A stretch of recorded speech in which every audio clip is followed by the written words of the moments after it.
Hi. All right. Hi.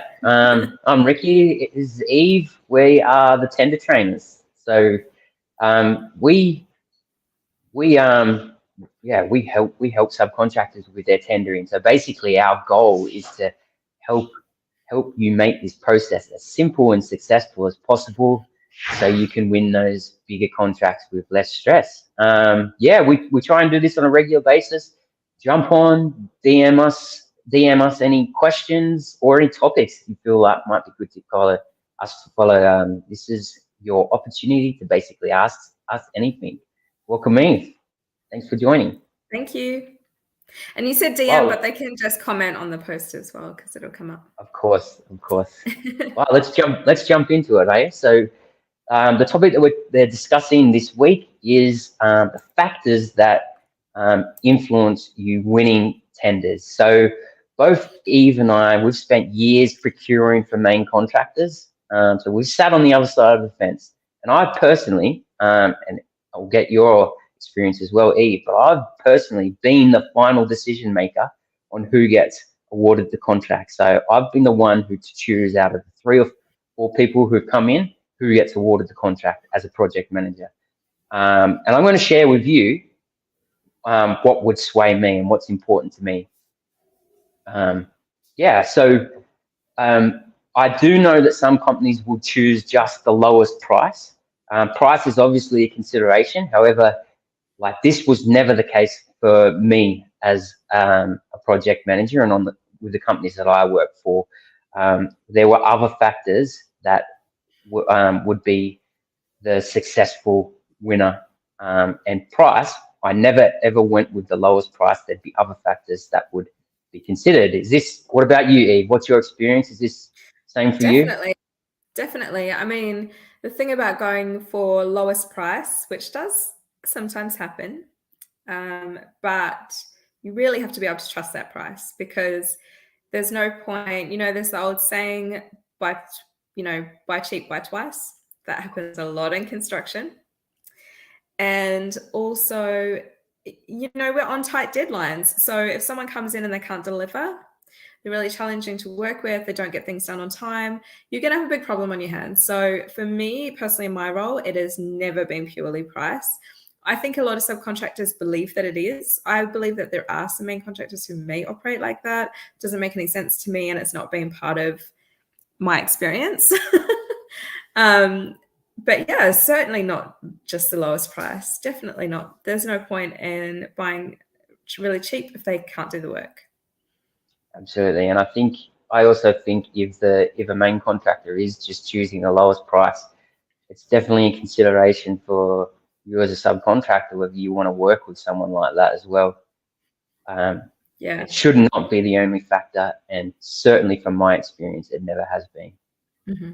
I wholeheartedly agree with that. All right, cool. So I'm going to tell you a few of my considerations, and then I'd love to hear yours, Eve, as your experience working for main contractors in procurement. So, a few important things for me that I considered when I was awarding a contract to a company. So, one of the ones up the top, and I know you'll agree with this for sure, is that do I trust the company to do the work? This one's pretty high up there, I think. This is really down to experience, previous experience. So for me, this is looking at your previous experience, seeing that the projects that you've delivered previously, seeing my projects in those projects, like you've delivered similar size for similar clients. We encourage tenderers to include case studies for this reason, so that you can show new clients you've delivered projects of a similar scale and to similar clients. This is really what we're trying to achieve here. If I can see that, I trust that you're going to jump on my job and do a similar job, basically. Yeah, a couple of other ones here. Do I feel that you understand the project and scope? So I've spent a lot of time putting this procurement package, tender packages, I've sent it out. Do I feel like you understand the project? So Are you clear on the scope? Have you come to site? Have have we gone through how we're going to build it? Have we agreed? Are we on the same page? All of this stuff.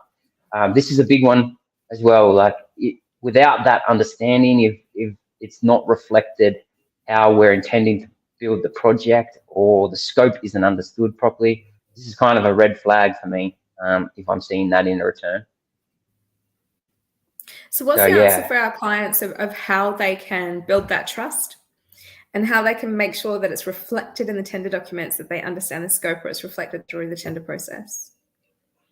It's quite simple. It's get to the site visit if that one's applicable, and ask questions, clarify as well if anything's unclear. If there's crickets throughout the tender period, I always was like, why aren't they asking any questions? I don't think I'm perfect, so I would assume that there's some questions, especially of a specialist subcontractor who would know more about the job probably than me, more about the detail probably than me. So yeah, ask questions, like particularly around methodology as well. There's obviously multiple ways to build jobs, and we need to be aligned as a main contractor and a subcontractor in how we do that. So get to the site visit, ask any questions. If there's conflicting information, clarify it. Yeah, show that you understand what needs to happen, maybe even better than they do. You're the specialist. You should be coming in and saying, hey, how are you going to do this piece? And how are we going to do this? And how does this work? And just kind of building that, like, I know what to do. I already know how to build this. So just give me the contract and let me run at it, and you're in safe hands. That's the feeling that you want your clients to have around you. We talk a lot about like tender documents and how things look, but there's also that relationship element. There's a way that they feel about whether you're going to be able to get that work over the line. And I don't think that that's talked about enough in the industry, but it's like one of the most important pieces. Yeah, absolutely. Yeah, okay. Should we go on to my next point? My next point is, do I feel like the job's priced comprehensively? This is a big one. This is something I always looked at quite heavily. And the main reason is because as a project manager on the main contractor side, you don't want there to be a multitude of variations. So a comprehensive price is quite important. And this was a factor when I was choosing things. If there was holes and gaps in prices, yeah, that was a factor in my choosing. Yeah, so price carefully. Make sure you understand the scope. Make sure you've spoken to the client. Go through and make sure that everything that they've listed and that they've included on the drawings is priced out. Like, be thorough. And I think part of that is not pricing for too much at the same time. If you're scattergunning it and you're just like, I'm just going to price everything that comes in because I just need to secure some pipeline, you're going to have less intention put into it. You're going to have less time to build those relationships. It's going to be clear in the tender return, and it's going to affect your, oops, headphones just died. It's going to affect your ability to win each project. So you're probably going to be tendering more, and your win rate's probably going to be a bit crap. Absolutely. I also think it's important that, as I kind of mentioned before, you might be a specialist contractor and I, as a project manager, am more generalist. I might have missed something off the scope of work, but I think it's important that you pick that up at tender and let me know that there's a cost coming through. You can be careful about how you show that, like by showing it separately, but I want to know that, and that will be a big tick in my box if you show that to me, rather than leave it and variation it up later down the track. 100%. And that does, again, build that trust that you've picked up something. You haven't just gone through the drawings, you've really thought about how it's going to be built. Coming at tenders with the mindset, not of like, it's a gamble, let's just see if I get it, but like, I want to build this. How will that actually happen? Brings a totally different kind of energy to what you do for a client. Absolutely. Right, a couple more quick ones for me, Eve. What is your reputation as a company? This one I always checked, particularly if I hadn't worked for a company before. So I would So this is why we encourage including some great references as well, if you have them with your tender, so that these can be checked and they can give you a shining reference of previous work. I always check this if I hadn't worked for a company. And my last little point here is, have you given me everything that I asked for in the tender? So when I put a pack together, I asked for some return documents. One in particular was always the program. I really got, I'm going to say, pissed off when I didn't get a program back from the main subcontractor as part of the tender, because I needed that program to work out my program and I wanted to build in the appropriate time. So have you given them back everything as well? You know, that's a factor for me. Over to you, Eve. I'm sure as a QS compared to myself as a project manager, there'd be a couple of other things for you. Yeah, there's a couple of additional items. I agree with everything that you've said there in terms of, like, especially around kind of that building trust, which is, you know, aligned through everything that you've said, actually, because building trust through making sure that your tender is whole and complete, making sure that you're asking questions, making sure that, you know, you've got some good references you have a good relationship with and you list them so there's someone for them to reach out to. All of those things, a little bit more around building trust. It's not uncommon that there's companies that are turning over like £1 million plus in construction, and they like have like a one-page website with nothing on it and a Gmail, and there's not like a feeling of professionalism when you take a look. If you're stepping up for bigger projects, you have to step your company presence online up, and you can bet that if you're going for new clients, a lot of these companies, they've built up great reputation, they've had ongoing work with existing clients, and that's amazing. That it doesn't really matter what their online presence is, but if you're going out there trying to get new clients in through tendering, particularly where you don't really have an in, or where, for example, your in is someone in the company, but it's a larger company. So there's going to be maybe 3 or 4 people who are making the choices. Maybe you don't know the quantities there.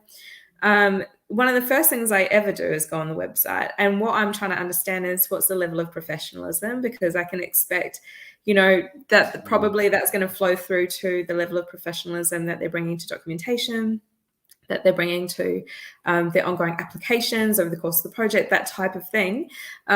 Also, I'm looking for, have they done like similar projects? So have they done a similar size project for one of our competitors? Is it a similar scope of works? Is it in a similar area?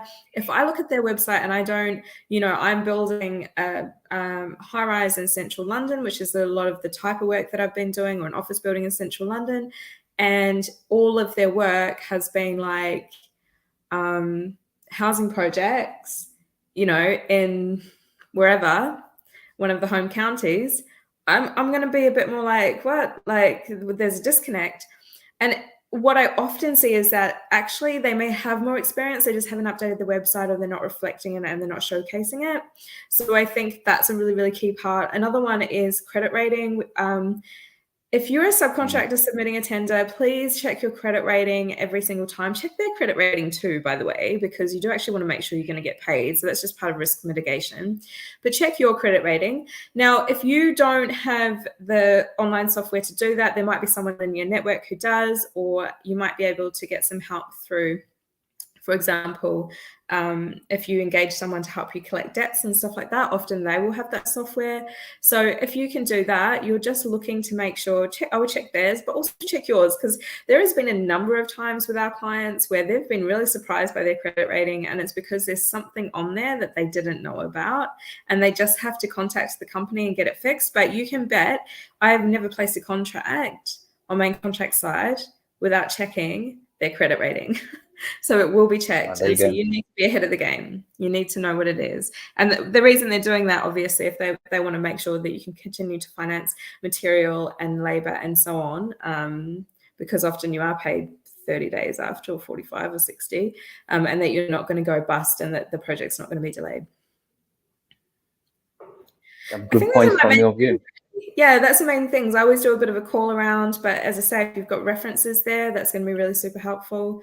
And yeah, relationship building, that's huge. I think those are probably the main things that I'm looking for that our clients can start to utilize to actually really shift the game when they're going for new clients, particularly. Yeah, Cool. I think, yeah, when we train clients on putting together stronger tenders, being strong in these other areas, these are important, integral part of the approach. Yeah. That to me, they're integral to winning tenders. It's not just submitting a price. So yeah, 1,000%. basically, I think And honestly, Ricky, I think half of our clients or more, maybe most of our clients, think that it's just the price. yeah, And they couldn't be absolutely, more wrong. So that's why we're here. We're educating. We're trying to bring in, absolutely, because it's simple solutions. It's simple things that you can do to really shift the game, especially with those new clients, to start bringing them in. So please, if you've watched today, please implement some of these for yourself. Please go out and use it. It's not just a nice chat. We want you to get new clients. We want you to have a secure pipeline. Start to implement and start to see things shift. absolutely. And I think strengthening these areas, that's going to really help you with your win rate and the like. It's also Definitely. going to help you with, clarity around the project and help with your decision making and help profitable project as well. Exactly. Everything we do is about setting up for success. It's all well and good to win a project, but if you don't make money on that project, if the client is terrible, if you don't end up getting ongoing work because there's a misunderstanding, so much of that can be worked out at tender stage. And you and I, Ricky, we've done a lot of tendering, a lot of estimating, a lot of procurement, but we've also done a heck of a lot of delivery. So while we focus on tendering and everything that we do, we understand delivery in and out, because that's been a lot of what we've done as well. So we're super clear on how estimating stage impacts delivery, and the two are never separate, even though they're often treated as if they are, which is bizarre. Absolutely. Awesome. Did we do it? Cool. I think we can wrap it up, right? Done. Yeah. Stay tuned. We'll try and do more of these. So yeah, keep an eye out for the next ones we do. We try and cover impactful tendering topics. Yeah. Yeah. Yeah, we're basically weekly on the lives. We have an email list you can sign up to via our website, which is revconsultants.co.uk. We've got a bit more information there on our programs. We've got programs that take you through from foundational, your very first steps into tendering, through to being in the multi-millions and wanting to step up and out so that you have a team structure who's taking care of estimating by themselves. So we kind of have a bit of something for everything. And if you want to catch up on any replays, we have a YouTube channel as well, which is under Rev Consultants. And there you can locate, is that right, Ricky? At Rev Consultants? At Rev Consultants 9003. I feel like I might need to update that. But we've got all of our bank of these types of videos on there, so you can jump in and get some free content and start to really make some shifts in your tendering. Win them. That's it. Thanks, Awesome. Steve. Thanks, Ricky. Ciao. Speak See you soon. again soon. Bye. Bye.